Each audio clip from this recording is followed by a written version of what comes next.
নমস্কার, আমি আনন্দ শাস্ত্রী এবং আপনারা দেখছেন অ্যাস্ট্রো টিপস। প্রত্যেকবারের মতো আজকেও একটি জ্যোতিষের অত্যন্ত গুরুত্বপূর্ণ অনুষ্ঠান নিয়ে চলে এসেছি এবং আশা করছি আজকের অনুষ্ঠানটি আপনাদের জ্যোতিষ শিখতে অনেকটা সুবিধা করবে। অবশ্যই শুরু করার আগে একটি কথা বলবো যে চ্যানেলটিকে সাবস্ক্রাইব করে বেল আইকনটা ক্লিক করে অবশ্যই কিন্তু যদি অনুষ্ঠানটি ভালো লাগে তাহলে আপনার মূল্যবান বক্তব্য লিখতে ভুলবেন না। আর সামনেই আমাদের জ্যোতিষ কোর্স শুরু হতে চলেছে। আপনি যদি জ্যোতিষ কোর্সে ভর্তি হতে চান তাহলে পরে অবশ্যই মোবাইল নাম্বারে যোগাযোগ করে দেবেন।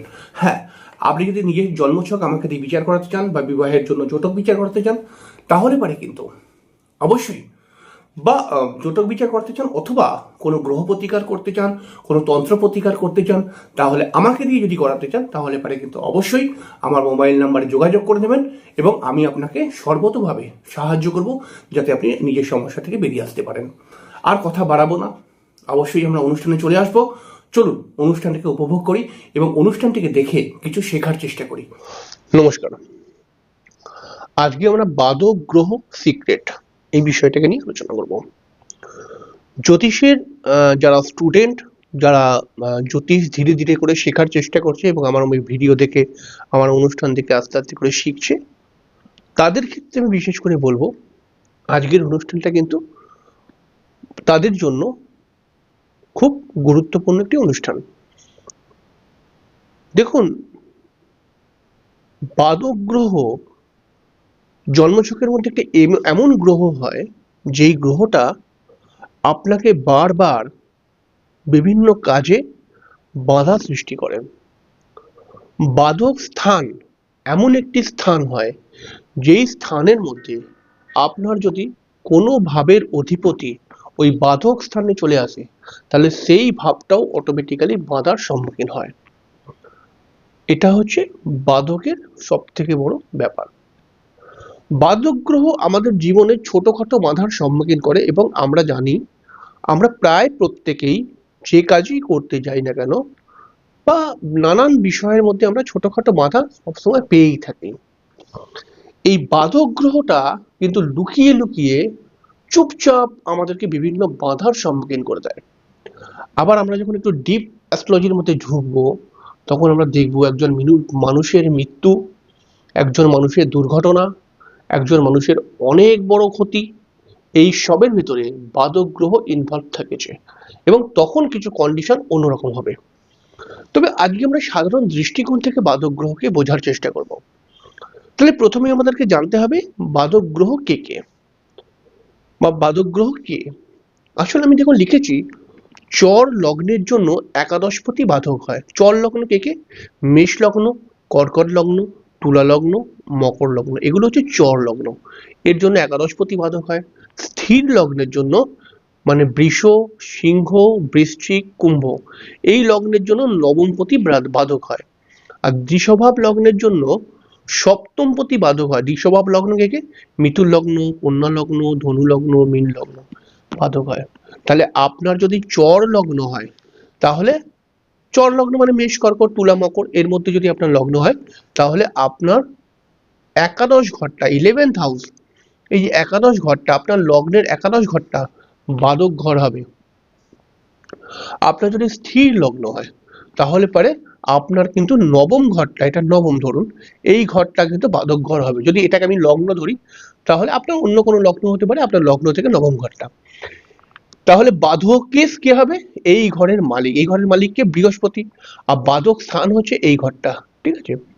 আবার যদি আপনার দ্বিস্বভাব লগ্ন হয় তাহলে মিথুন, কন্যা, ধনু, মীন, এই লগ্নগুলোর মধ্যে যদি আপনার লগ্ন হয় তাহলে আপনার বাধক স্থান কে, বাধক গ্রহ কে হবে? সপ্তমপতি। ঠিক আছে। তাহলে আপনার সপ্তমপতি আপনার লগ্ন থেকে মিথুন লগ্ন হোক, কন্যা লগ্ন হোক, ধনু লগ্ন হোক, তুলা লগ্ন হোক, আপনার সপ্তমপতি হবে বাধক।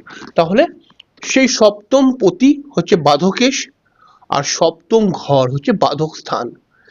এইবারে বাধকেশ কি করছে?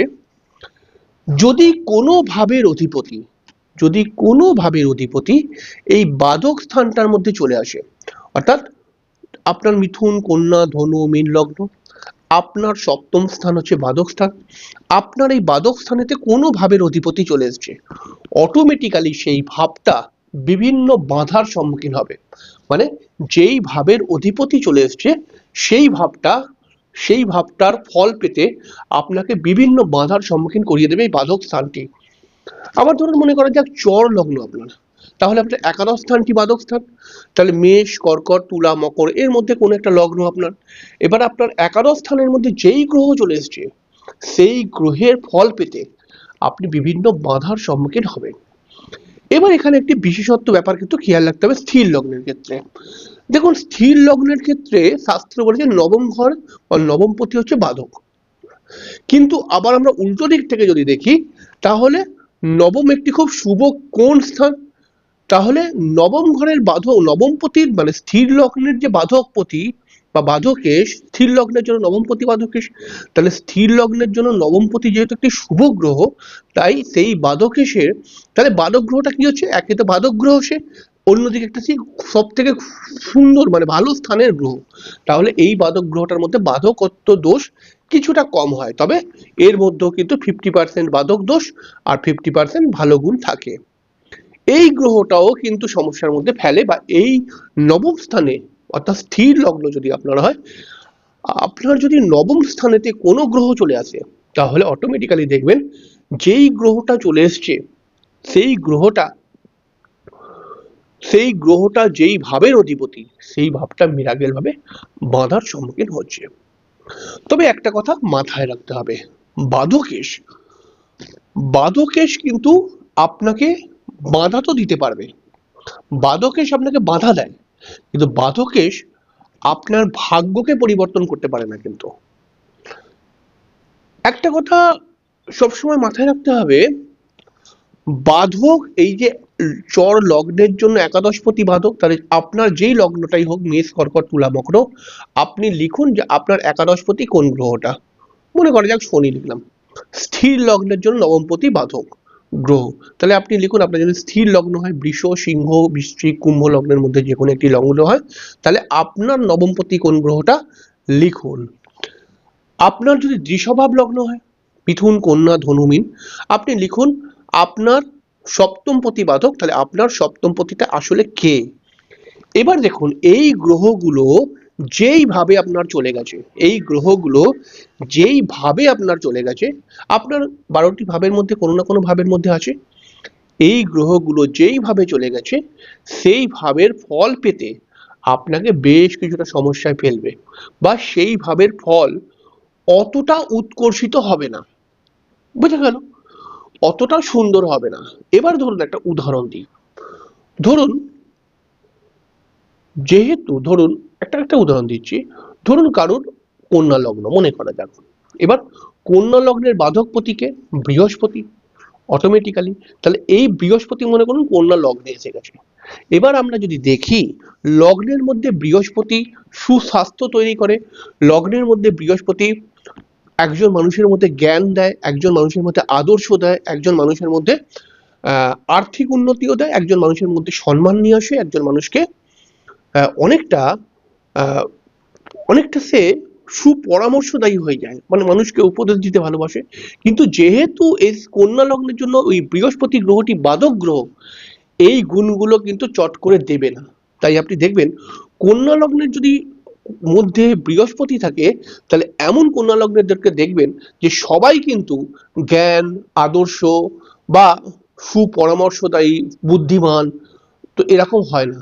দেখবেন এই সমস্ত কন্যা লগ্নের পেটের সমস্যা চলছে, এখানে বাধক গ্রহটা চলে এসছে লগ্নে, তাহলে এই বাধক গ্রহটা হচ্ছে কি, বৃহস্পতি যদি থাকে তাহলে বৃহস্পতি পেট সংক্রান্ত প্রবলেমকে ইন্ডিকেট দেয়। তখন কন্যা লগ্নের যদি বৃহস্পতি ধরুন চলে এসছে কন্যা লগ্নের মধ্যে, তখন কন্যা লগ্নের মধ্যে পেট সংক্রান্ত প্রবলেম ক্রিয়েট করবে, ধার বাকির মধ্যে জড়িয়ে দেবে, এছাড়াও মান সম্মান হানি করতে পারে জীবনে কোনো একদিন, এরকম বিভিন্ন ঘটনা ঘটাবে।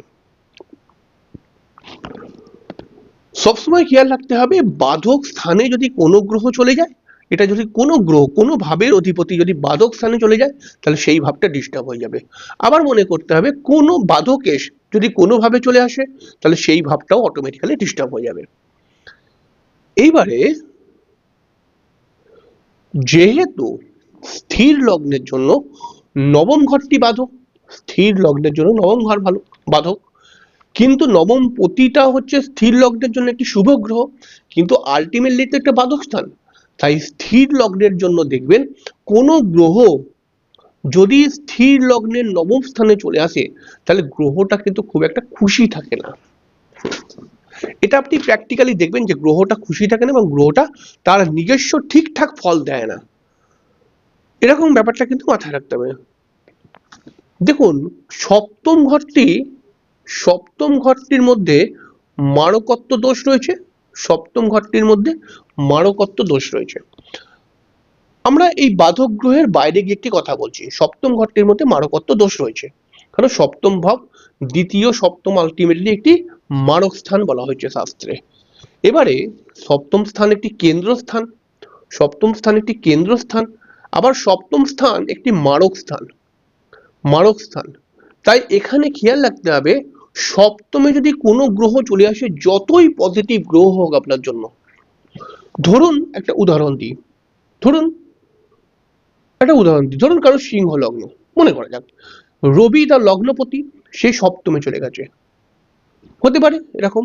তাহলে রবি সপ্তমে গিয়ে লগ্নকে দেখছে, তাহলে আপনি কি বলবেন যে রবি লগ্নের অধিপতি রবি, সেই রবি সপ্তমে গিয়ে লগ্নকে দেখছে, এটা তো খুব সুন্দর একটি যোগ। না, এটা ভুল কথা, এটা খুব সুন্দর যোগ নয়, কারণ রবি নিজেই বিপদে পড়ে গেছে এই মানব স্থানে গিয়ে, রবি নিজেই বিপদে পড়ে গেছে। এর ফলে দেখবেন এই লোকটির মধ্যে রবি কিন্তু যেই পরিমাণে সপ্তমে মানে যেই পরিমাণে কেন্দ্রে থাকলে পারে, মানে রবি দেখলে লগ্নকে যেই পরিমাণে সাপোর্ট আসতো সেই পরিমাণে আসবে না, যেহেতু এটা মারক স্থানে চলে এসেছে। এইরকম ছোট ছোট বিষয় নিয়ে যদি আপনি ব্যাপারটাকে বোঝার চেষ্টা করেন, আপনি কিন্তু জ্যোতিষে আপনার পাকা হাত তৈরি হবে। কারণ এই দেখুন ছোট একটি কনসেপ্ট, কিন্তু কনসেপ্টকে মিলিয়ে দেখুন কতটা মিলে যাবে, প্রত্যেকের ক্ষেত্রে মিলবে। তাই জন্য আমি বলি, বেসিক যার ভালো সে সব কিছু এগিয়ে যেতে পারবে, আর বেসিকে যার কনফিউশন রয়েছে সে বড় বড় প্রেডিকশন করতেই পারবে না। বড় বড় প্রেডিকশন হয়তো শুনে তার ভাল লাগবে, কিন্তু ব্যাপারটাকে বুঝতেই পারবে না সে, কারণ বেসিক হচ্ছে আসল জিনিস, তাই না? বেসিক হচ্ছে আসল জিনিস। তো এই ব্যাপারটাকে যদি আপনারা বাধক গ্রহ ব্যাপারটাকে যদি বুঝতে পারেন ভালো করে, তাহলে পারে আপনারা কিন্তু আহ, পরবর্তী সময় গিয়ে অনেক ভালো ভালো অনুষ্ঠান যেগুলো আনবো আমি, সেগুলো খুব সহজে বুঝে যেতে পারবেন এবং আমার ভাষাটা আপনি বুঝে যেতে পারবেন, যেমন আমি আলটিমেটলি কি বলতে চাইছি।